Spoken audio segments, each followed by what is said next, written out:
সকাল থেকে রাত অবধি আমি শুধু কাজই করে গেছি। তো সকালবেলা উঠে এখানে কোনো মতে একটু খেয়ে বাইরে বেরিয়ে খিদে পেয়েছিল, তো একটু পরোটাও কিনে খেয়েছিলাম। তো তারপর সেখান থেকে চলে গেছি আমি ফার্স্ট ক্লায়েন্টের বাড়ি। তারপর সেখানে ডগাইকে একটু আদর করে আমি চলে গেছি আমার ক্লায়েন্টের কাছে। আর এটা কিন্তু ছিল আমার রিপিটেড ক্লায়েন্ট। তো সেখানে গিয়ে আমি আবার একটু চাও খেয়েছিলাম মাঝখানে। তো আমার এটা ছিল ফাইনাল লুক নেলসের। আর সত্যি কথা বলতে আমি সেদিন সেভাবে কোনো ফুটেজ নিতে পারিনি, কারণ আমি এখান থেকে ওখান মানে লোকেশান চেঞ্জ করে গেছি শুধু, আর ক্লায়েন্ট করে গেছি। তো সেকেন্ড লোকেশানে আমার ছিল অনেকগুলো ক্লায়েন্ট, তো পরপর এখানে আমার সব ক্লায়েন্টরা ছিল।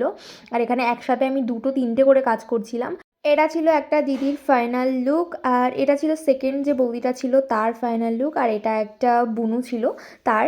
তো রাত হয়ে গেছিলো বাড়ি আসতে, তো আমি তাড়াতাড়ি করে এখানে চলে আসি বাড়ি, কারণ বাড়িতে গিয়ে আমার এখনও 2টো ক্লায়েন্ট ছিল। তো এসেই এখানে বসে গেছি আমি এই পুচকি ক্লায়েন্টটাকে নিয়ে, যার ভিডিও তোমরা আগেও আমার পেজে দেখেছো। নেক্সট ছিল আমার একটা ক্যাটসাইয়ের ওপর কাজ। আরও অনেক অনেক কাজ আমি করেছি সরস্বতী পুজো পারপাস, বাট আমি ভিডিও নিতে পারিনি যেহেতু একা সবটা সামলাতে হয় তার জন্য। তো এটা ছিল ফাইনাল লুক। রিফ্লেক্টটা ফোনে হয়তো বোঝা যাবে না, আমি লাস্টে একটা ফটো অ্যাটাচ করে দিয়েছি। তো দ্যাটস ইট ফর